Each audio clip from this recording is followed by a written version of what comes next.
1 year ago, if I looked at you and said, in 2025, there will be a movie about a K-pop girl group and they secretly moonlight as demon hunters and protect their fans from supernatural threats. And this movie would be such a global phenomenon that it would have actual material effects on tourism to South Korea. Would you believe me?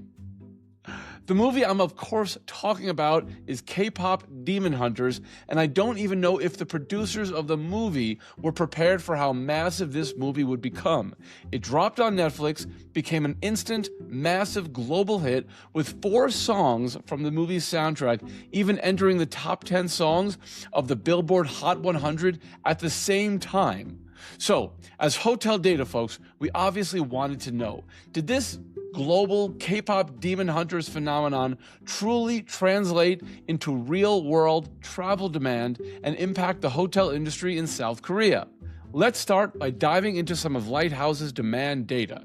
To do this, we tracked the year-over-year change in flight searches to South Korea and hotel searches within South Korea. Now, in April of 2025, both hotel and flight searches were actually down a little bit year over year. May saw a slight bump, but when K-pop Demon Hunters premiered in mid-June, the surge is undeniable. Flight searches to South Korea rocketed up 56% year over year, and searches for hotels in South Korea jumped 26% year over year. Those are huge increases, and they correspond directly with the movie's instant and viral popularity. Things probably look a little weird in July, with flight searches actually dropping year over year and hotel searches only having a small gain. I think this was largely due to July 2024 being significantly impacted by the Visit Korea Year campaign. So the summer of 2024 was already peaking with promotions, making a tough comparison for year-over-year comps. But the lasting power of the film is clear as K-pop Demon Hunters stayed cemented on the Netflix top 10 lists worldwide. We saw those search numbers bounce back.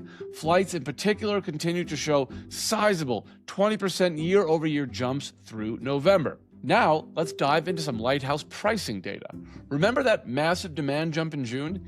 Interestingly, the pricing didn't immediately follow. We actually don't see those huge year-over-year bumps until September.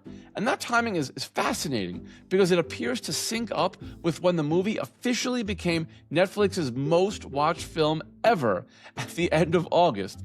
It looks like hoteliers perhaps didn't fully catch on to K-pop Demon Hunters as a global phenomenon until they realized this was a sustained, record-breaking trend. And once that happened, prices skyrocketed. September saw a massive 20% year-over-year increase in prices, whereas the months leading up to September had been ostensibly flat or down.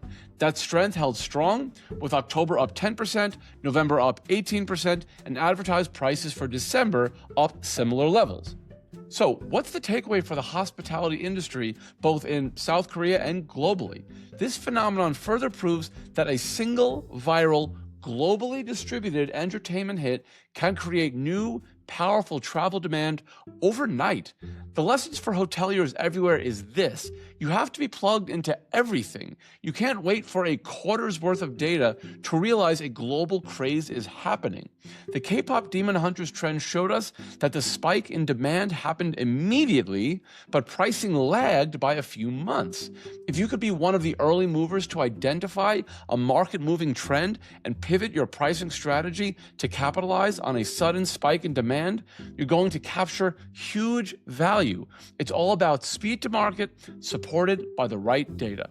Thanks so much for joining me for a few minutes today. My name is Blake Ryder, and I want to wish you all the happiest of holiday seasons. We won't be doing quick takes next week or the week after with Christmas and New Year's, but then we will be back in early January for your next Lighthouse Quick Take.